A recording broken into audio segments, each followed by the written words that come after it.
So what are the top skills to acquire if you want to run your own business someday? The way I think, like, I'll give you a brief background to myself, right? So when I joined, like when I was I joined law school, I was 17 years old. And at that time, I was thinking that I want to be a diplomat, right?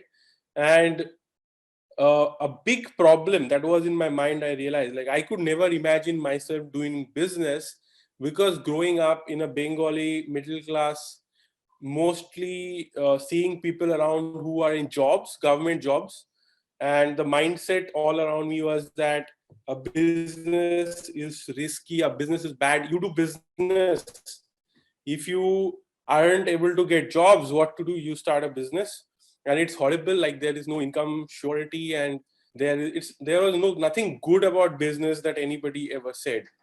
And the whole concept was that don't do business, right? Only people who are failure in life do business, like something like that.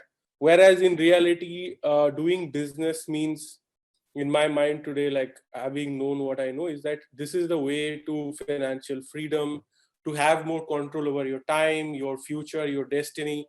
And comparatively, doing a job is like, it doesn't grow as much, right? So if you are building a business, you can earn much more, you can have much bigger impact on the world, you create jobs, you are able to make a difference, right? So it's really wonderful to have a business in my mind today. But back then, it was, first of all, like, there was all this programming that was done by my environment that business is bad. The second thing was that to start a business, you need a lot of capital, right?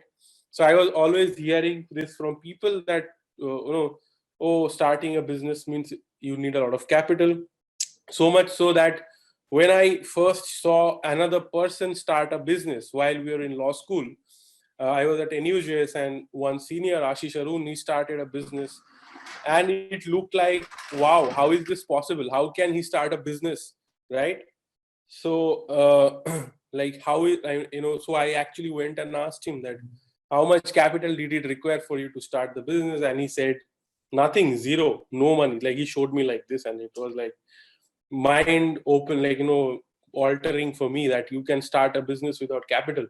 So I started thinking that, yeah, someday I want to be an entrepreneur, start my own business. And that's how, the the idea of that I can do a startup and I should do a startup, I realized that. And even when I was a law student, I started working on starting businesses. And the baby steps were taken back then, and started doing things that led me to learning the essential skills that is needed to start a business. So this was the whole thing. There's whole programming around us that business is very bad, entrepreneurship is bad, and you should find a job, you should find a well-paying job at that, and that is how it goes, right? But there is not too many positive things I heard or saw, except when I was at NUJS, I saw this one senior who was building a company, and it was really awesome, and it gave me the confidence that I can also do this. And eventually I started, right? And I met other people who are like-minded, like my co-founder Abhyuday and batchmate, right? So he got the entrepreneurship bug, and we met a lot of entrepreneurs through the entrepreneurship circles, through startup Saturday and such kind of events, and I was helping entrepreneurs with their legal issues. So seeing them develop their companies close quarters gave me the number one inspiration, and number two, a sense of what it takes, right?